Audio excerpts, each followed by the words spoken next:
Well, good morning, boys and girls. Beautiful day in the neighborhood. It was raining last night, but it cleared up now, and I think it's going to be a good day. It is Saturday, so I am at the bakery, and I'm going to take my boys a dozen donuts this morning, and we'll just celebrate having a grafting Saturday. Won't that be wonderful? Okay, someone asked me about if I could show a little more detail about the painting, and I will. But after the grafts are placed, these have to be very precise cuts, and I'll show you that here in a minute. Victor and Jorge are up there grafting right over there, and I'll walk over there. But once they're placed, we use a special tape, and it holds the graft in place, tightens up this flap on the outside, and not only supports the graft, but it also keeps the paint out of the cambium layer. You want a good airtight seal, so we cover all the paint, or all the tape rather. And this is a special propagation tape that I buy from a supply company in California, an orchard supply company there. And it will stretch and grow with the graft, so it never will girdle the limb. There's some guys that use different kinds of tape, green tape, but you have to come back and cut it, or you should. But this you don't have to. It will just lose its elasticity over a winter and a summer, and then it just kind of falls off, deteriorates. But that's what keeps the paint out of the graft. And this gentleman is painting the chocolate pudding, right? It's chocolate? Yeah. Very good.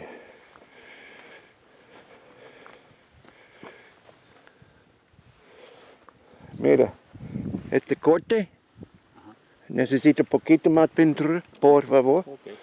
Solo poquito. It looks good.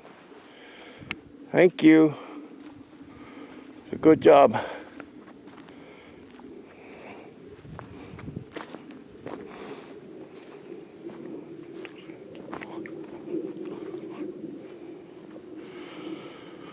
Oh, let's see what these gentlemen are doing. As Victor says, gentlemen.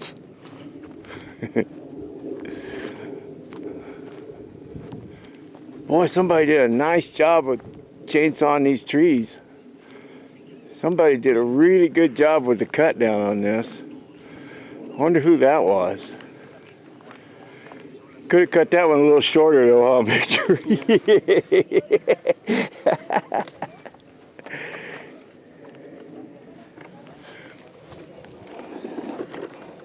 Let's see what you're doing here.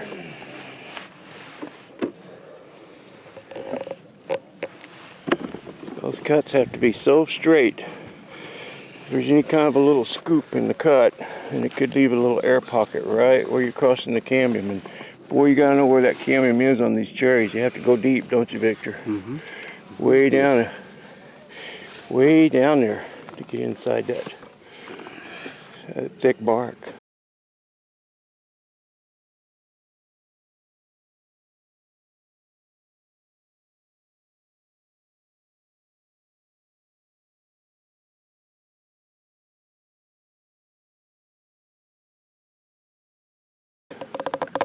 Ah, I like to hear them squeak. I know it's in there good and tight when I hear them squeaking.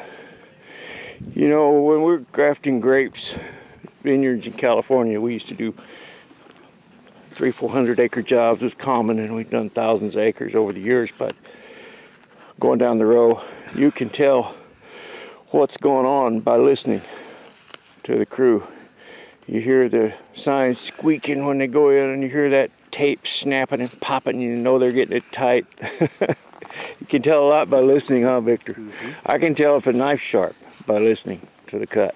If it makes a real crisp sound, like it's like you're cutting celery or something, you know that knife is really sharp.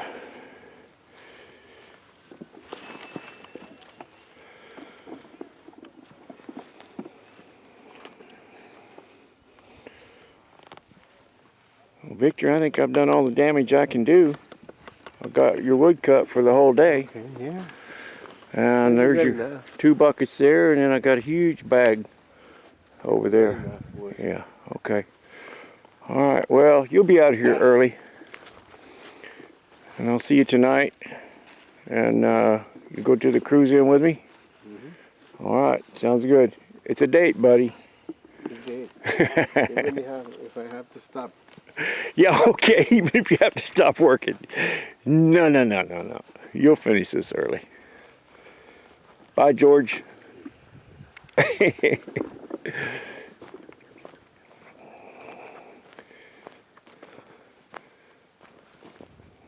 Okay. Somebody's going to ask me about this wind machine. And they drug a propane tank out here to fire this thing, to power this thing, because it will soon be frost season. When these buds swell up and the cherries begin to blossom, there's a stage where they're very susceptible to freezing. So they fire up these wind machines, and they'll run all night, and you can hear them running all over the country, boy, when it gets cold in the spring. And what it does is pulls warmer air out of the atmosphere and down into the valley floors, canyon floors, the low points. They're called frost pockets. And the air, the cold air, will just roll down that mountain and settle down here in the bottom.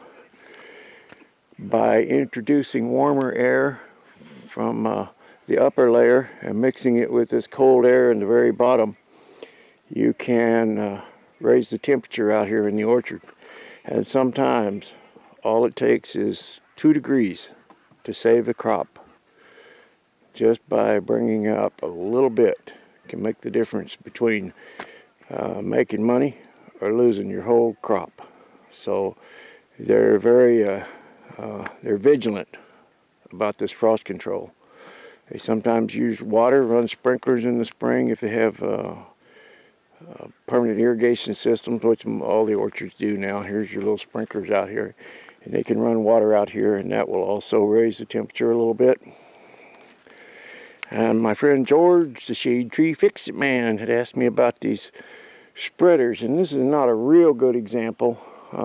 There's another orchard I saw on my way home the other day that I want to stop and video because it really shows these tree spreaders. But the idea, the principle behind it is when the tree's growing, these cherries are fairly vigorous, well, depending on the rootstock they're on, but they tend to want to just grow right straight up, and you do need your primary scaffolds to grow up, but then you got the lateral limbs coming off of that.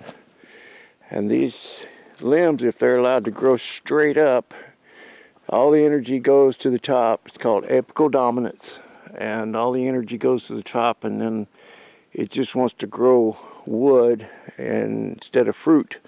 So they bring these limbs down to about a 45, and what that does is slows them down, and it gets them out of a vegetative state into a productive state. And you can see they've tied this one here. You can see the string here. It's tied to the trunk and pulled this limb down. And by pulling that down, look at all the fruit wood on there. All those buds on there. That's all going to be cherries.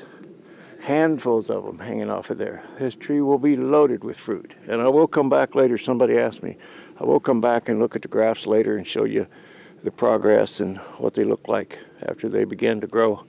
But that's the principle behind these spreaders. That's why you see these in the orchards. It's to get them into get them leveled out and slowed down into a productive state rather than just growing straight up.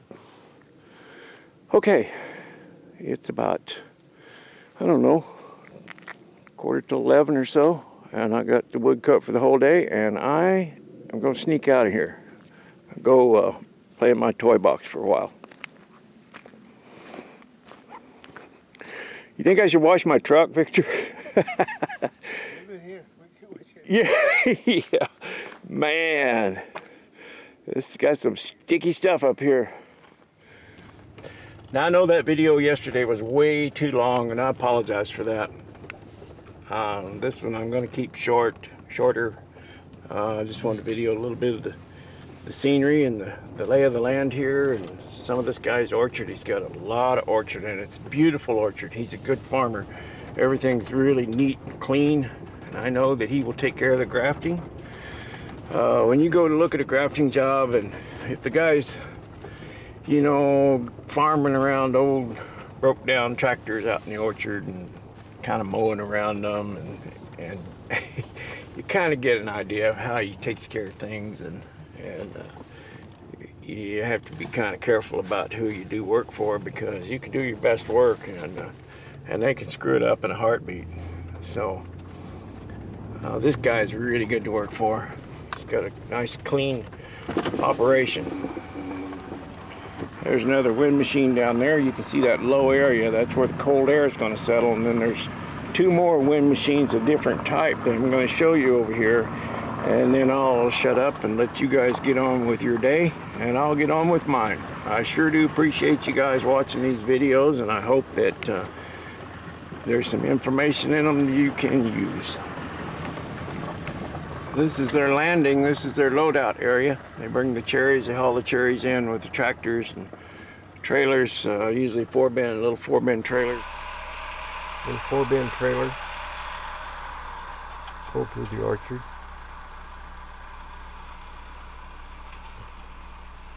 He's got 2 bins full, and he'll turn into the next row and pick up. And then they stack them up here, and this is where they load out their semis, and when they haul them to the packing facility. Beautiful day. And a house up on the hill, that's one of my clients. We'll be doing some apples for him a little bit later when we get all of our cherries done. Man, it's 10 minutes to 11 and I'm on my way home. I can't believe it. This is the first short day that we've had since we started the season some 20 days ago. Actually longer than that. We were busy gearing up before we started grafting in the field. But you can see here this frost pocket. You see that low place, and that cold air is just going to settle down there and can freeze the fruit. And these are some portable wind machines. They can take these into the low places and set them up, and you see they run off the PTO on the tractor, and they can just set them out here and let them run all night long and possibly save the crop. And it says spinning propeller, keep away, 540 RPM, use with tractor PTO. Oh, disconnect the driveline before entering the machine. That's a good piece of information to have.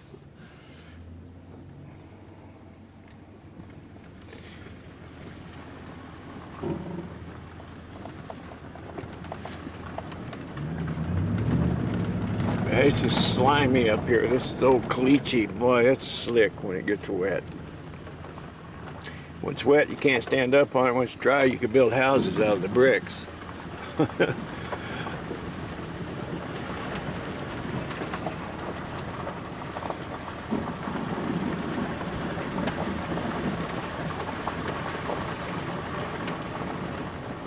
I just left the camera running here. Just want to show you this old fruit hauler, this old truck sitting up here. It's really a shame that, while I'm sliding here, really a shame that some little kids come along and broke the windshield out, the side window, because it was a pretty clean old truck, no rust. And it's a heavy hauler, boy. Look at that stack of springs. Tandem axle, that haul a lot of cherries.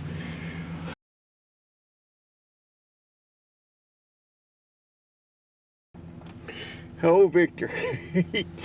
He just cracks me up. When we finish the job, we always have to walk the field and count the trees.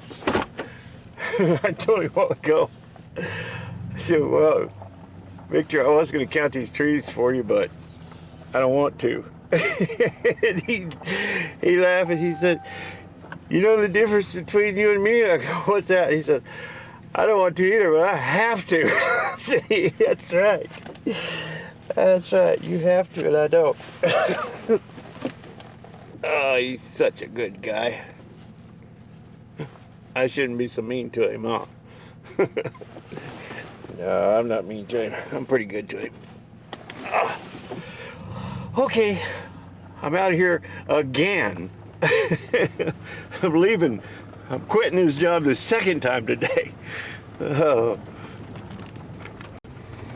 The reason I'm leaving the second time is I got all the way to Wenatchee and remembered that I had the counters, the little tally counters. So I had to come all the way back out here and give him the little clicker counters. Because the same scenario over there as the last job, the little trees, you have to count the one sign separate from the two signers. It's a different price. So I'm still leaving here for the second time. I'm out of here. I'm gonna go rat rodding. Well, that job from my house is probably 5 miles as the crow flies. So I'm taking the back road. Actually, probably the shortest route, but probably not the quickest. But anyway, it's more fun and more scenic. So I decided to go through the mountains to get back home instead of going into town.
I do love the state of Washington.